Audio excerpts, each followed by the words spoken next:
Welcome everybody to this awesome episode we have in store. And yes, I said we. I am joined today by Adam, and today we're going to be talking about the gaming market. More importantly, the merger and acquisitions we're seeing here in 2022. I mean, it's only February. There's so many companies out right now that are buying left and right. Is this a trend we're going to see later on this year? Stay tuned in today's episode. Let's get started. So, hey, Adam, how's it going?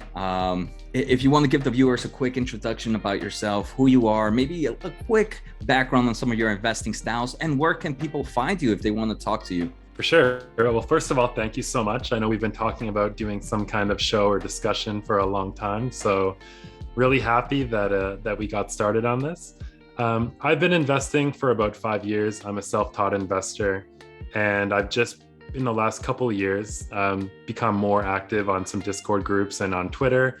And I actually found your channel in early 2020 when I was doing some more work on C Limited, doing some research, and got really involved with your community, which has been amazing for me, and I've learned a lot from it.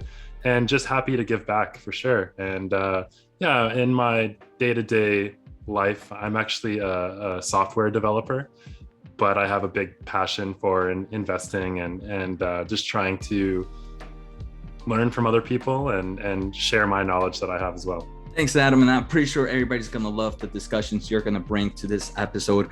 For anybody that wants to find Adam, I'll post the link to his Twitter on the pinned comment. So make sure to give him some love there. And if you are on the Discord channel, you guys know this is going to be a great episode. So we're going to start off with the gaming market, like I mentioned. And this has been a pretty crazy first month, right, Adam?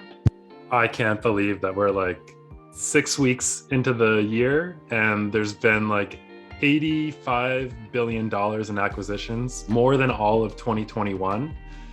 It's going to be really interesting to dive into, and it's going to be it's so early in the year. I think that there's going to be a lot more news to come as we're going to find out. I know that there's apparently some rumors up in the air.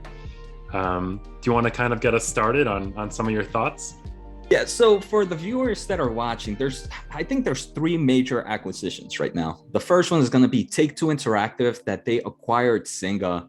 The second, I think this is the most popular of them all, is going to be the Microsoft, the overall acquisition with Activision, the big player for Call of Duty, for World of Warcraft. If you used to be a big WoW fan, you know Activision for WoW. And this third one, the one that I thought was the weirdest of them all, but the more I read about it, the more I get okay, it makes somewhat sense. It's going to be Sony acquiring Bungie.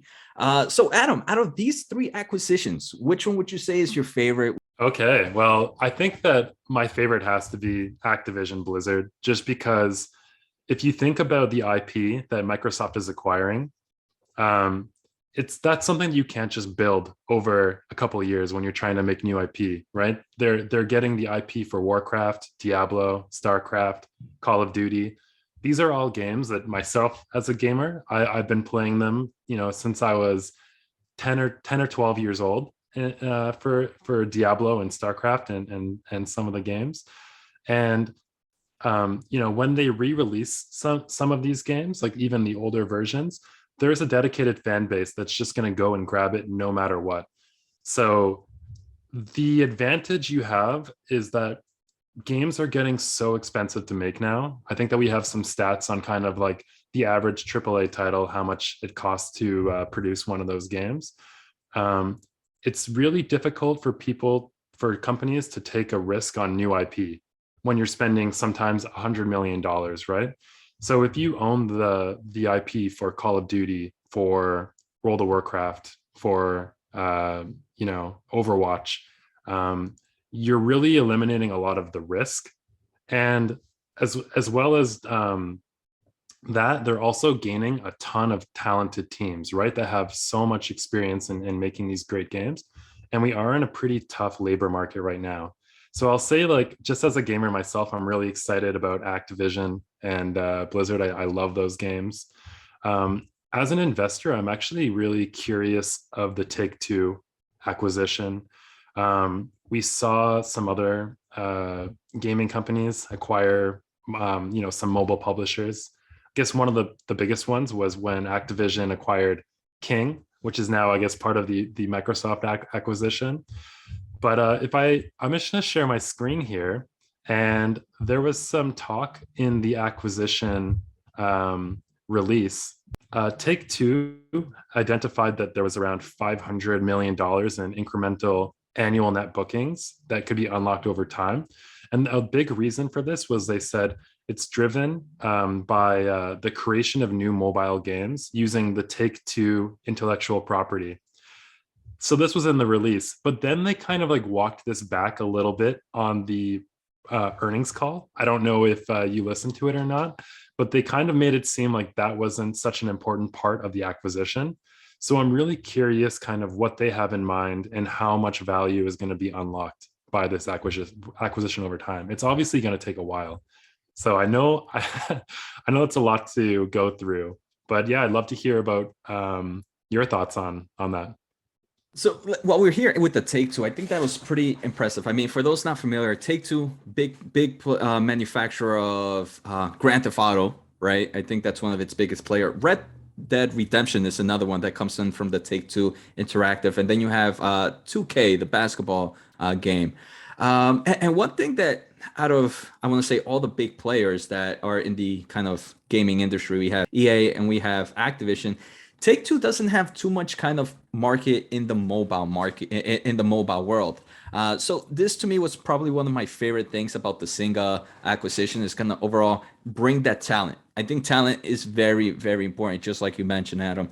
I also wanted to talk a little bit about that. You mentioned a little bit earlier how it's becoming very expensive for people to make AAA games, and this is a great article that you shared in the kind of document that we have here, and you shared that an article that mentioned AAA games when they were being developed on a budget, they were being made with $1 million. I mean, $1 million to develop a AAA game still sounds like a lot, but nowadays that's between 80 million to 150 million dollars on average. That's like developing one of these great movies. I think most of like Marvel movies are made with around a $200 million budget, maybe some even less. So that's insane how these AAA games are kind of in that same budget as these kind of amazing movies out there. Yeah, and as technology gets better, it's going to get a lot more expensive, right? So what you're talking about, the movies, the games that were about $1 million, I assume that these were the biggest games in like the 80s or the early 90s, and then probably as we went to 3D, they started getting a lot more expensive. I think that GTA 5, which came out like 10 years ago, inflation adjusted, they haven't like announced exactly how much it costs to make, but I've heard that it's like $250 million that it costs them to make that game, inflation adjusted. So if you're talking about making a game even 80 to $100 million and you're taking a risk on new IP, you kind of realize how valuable it is for companies to lock in IP that have dedicated fan bases right now. And the risk will just be so much smaller. I think that last year in the US, the top two selling games were both Call of Duty on consoles. I don't know if that's on PC as well, but so they can pretty much estimate that if they make these Call of Duty games, that they're going to sell super well. And with labor also becoming such a difficulty these days, it's a tough market to get developers and get artists. Acquiring these large teams is such an easy way to scale up your publishing and development business. Not easy, but it's going to cost them a lot of money to hire this many new people anyway, right? Definitely. And I actually want to share my screen real quick on this kind of change of revenue exceeding kind of the market base with now these acquisitions. Pretty impressive. Biggest top company by revenue in quarter three of 2021 comes in with Tencent at 8.3 billion. Microsoft adding that Activision and Blizzard acquisition would make it the second biggest gaming company for quarter three with about $4.8 billion. Without Activision, that would kind of be fault in one, two, three, in the fourth place. Coming second would have been Sony with 4.3 and Apple at 3.6. I think it's still insane how much money Apple makes, but that's probably a whole different episode where we can go there. But that's pretty impressive how much this is going to strengthen overall Microsoft's platform. Tencent also seems like a beast. We can also see Take-Two and Zynga with that acquisition is going to be around the 1.4 billion revenue. Still not the biggest. In all honesty, after looking at this chart, I'm actually surprised Nintendo is that small. I would have expected that to be a little bit bigger with all the IP that they have. And I'm actually impressed that C Limited, with pretty much one major game, was able to make it into this kind of list. Any thoughts on Yeah. this image, Adam? Yep. Yeah, it's really interesting. Like, not as many of these companies are American companies as I thought they would be, right? But I think like over half of the countries now are in Asia, right? Tencent, Sony, NetEase. NetEase, yeah, Nintendo, C Group. So it's really, really interesting to see the shift as well. And I think if you look at the top 10 gaming companies by market cap, I believe that if you count the Activision Blizzard merger going through, let me just take a look at the chart. But like I think only one or two of the companies in the top 10 market cap will be American listed companies. So Oh, that's pretty yeah. interesting as well. Yeah. And one thing I thought that was also pretty interesting here is not interesting, but I just want to make note that this is revenue by quarter three. So it might be a little skewed to certain companies. Certain gaming companies might have not released a game that quarter that might have boosted sales. I think it helps. It kind of shows the overall layout, but there could be changes depending on what quarter you're looking. Maybe some quarters, Activision or maybe Sony might drop a big game that can really shift this a little bit. But I think it's just a great way to show the overall representation of the gaming market. Yeah, it's interesting. And I bet that chart will look a little bit different by the end of the year and the top 10 companies, right? As more M&A goes through. I'm just going to share the screen of the top 10 companies. So I do think it's interesting. So here you can see Microsoft and Activision, the number one market cap and the number six market cap. When you look at your chart, they were also, I think, in the top five or six for revenue as well. So you're having two giant companies merge potentially. And I guess that is why there is some kind of arbitrage. People are concerned that this deal may not be approved. That's another thing to note too, is that these are like companies to be acquired. These are potential mergers right now. They're not. None of them are confirmed yet. It's And pretty Zynga, crazy here how you go, Zynga down here. number 2 to 6 were, like you mentioned, overseas companies. 2 to Yeah. 5. And then as you go down further, a lot of them are like, not that many of them are US listed anymore, right? Like these US publishers are getting bought up. And you made a great point there, Adam, about the overall Microsoft acquisition right now. This one is one that, if you take a, I think the price target purchase per share is about $95 for Activision. But I think the stock price, let me take a quick look. It's around the high 70s last time I checked, maybe like 79. So there is a big 81 right now, actually. So it kind of jumped a little bit. To me, this kind of tells me that the market, to some extent, believes there's a little bit risk that this acquisition might not go through. It's definitely an interesting theory. I mean, especially since Activision is definitely a big player. Microsoft also a big player. But I think today Microsoft kind of came out and said that, hey, any games that we're working on, I think this was announced today, any games that we're working on with Call of Duty, no matter after, because right now Call of Duty and Activision has a contract that any type of games that they release right now have to come out for PlayStation 5 and some of these other consoles. A lot of people are worried that, hey, once those contracts end, Microsoft is just going to be like, okay, well, see you guys some other time. We're taking all this IP and leaving. Today, sometime this week, Microsoft announced that even after contracts come out, they're still going to create these games into different markets. Do you think this is a way Microsoft is trying to control that? Hey, regulators are just a way to kind of tell regulators, look, we're not going to take this kind of IP. And do you think this is something investors, or are you worried about this acquisition not going through? I don't know if I'm like, even the arbitrage that you have today, they said that the deal may not close until the end of, what was it, 2023. So even though it's about a 20% or so arbitrage, you're getting around like a, an average return of 10% a year, considering it does go through to wait. Um, so with that said, like I think that there's still a potential. It's not like the market's not pricing it like it won't go through. Um, I think we're just so far away from the closing date that I think as we move closer, if it seems like it will go through, you're going to see the price probably move up. Um, in terms of what they're saying about third party and still publishing on every platform, that's true. They're going to probably publish on PC. Well, of course, PC. It's Microsoft, but PlayStation and maybe other platforms as well. However, Microsoft has this Game Pass service, right? So if you're a consumer, and you can get a Microsoft console and pay whatever, this yearly subscription service, and it's maybe $100 a year, even if it moves up to that price. And you don't need to buy Call of Duty, it just comes included. And same with StarCraft and Diablo and all of the other Blizzard games, Overwatch. Are you going to buy a PlayStation where you have to pay $80 for each game, whereas you can pay $100 with Microsoft and get access to hundreds of games every year?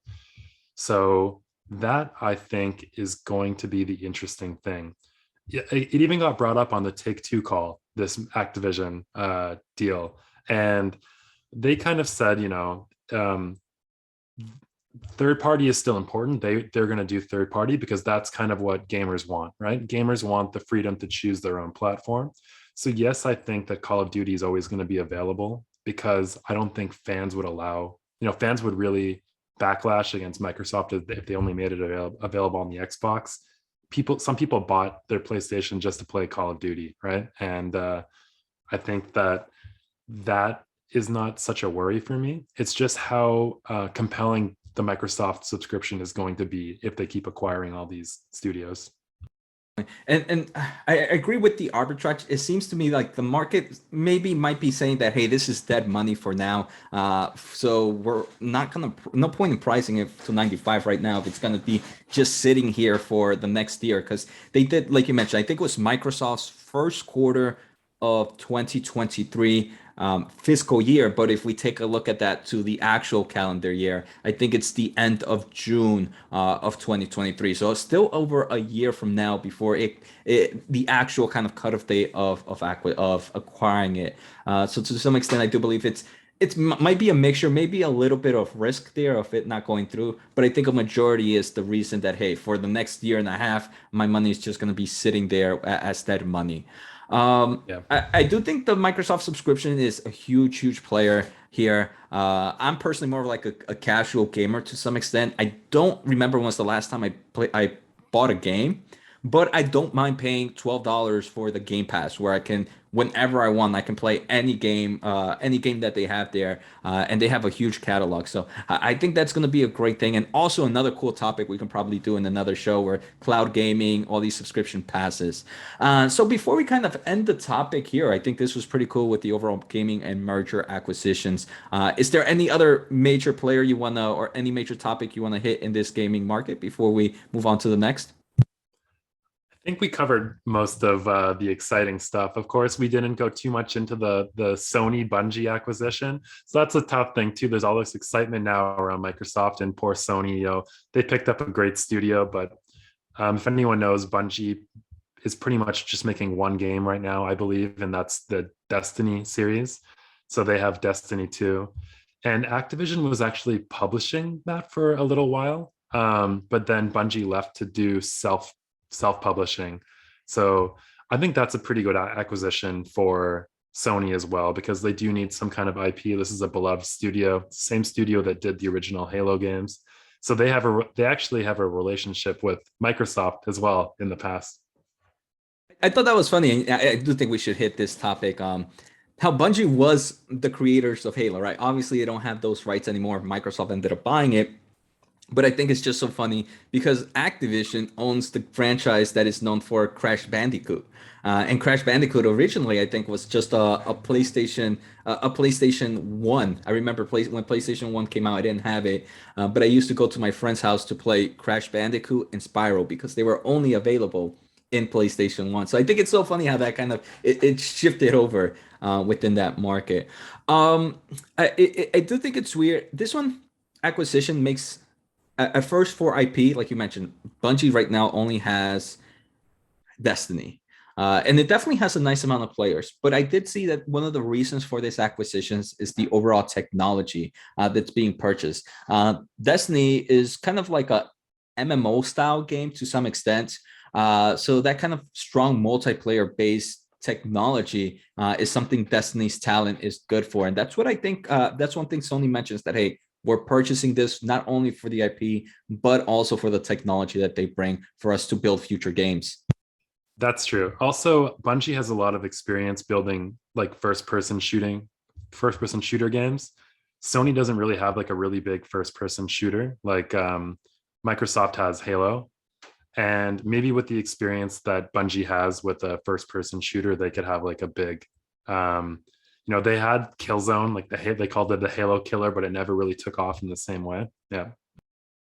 It's funny, I actually didn't think that, because Microsoft also has Gears of War, which is another big shooter game. And I can't really think much of Sony. I feel like has more of like, I don't know how to call it, like those questing games like Uncharted, God of War, I think is another Sony one that but yeah, I actually didn't think about that. So pretty cool. And also this acquisition is a lot smaller, right? I mean, the Activision is it's around $68 billion, I believe, where this Sony Bungie is only like within less than 5 billion, something in the $3 or $4 billion range. So a huge change in overall acquisition price there.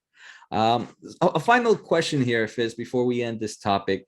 What are some mergers that you might, a fun game, what are some merger guesses that you think could happen in the upcoming year?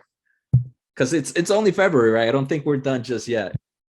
Yeah, I mean, mobile games are growing so fast, and I feel like there's a lot of mobile game publishers out there, like the creators of Clash of Clans, and there's so many other ones. And with MOBAs are so popular as well. With the top games on mobile are all MOBAs, and or most of them are MOBAs, not all of them.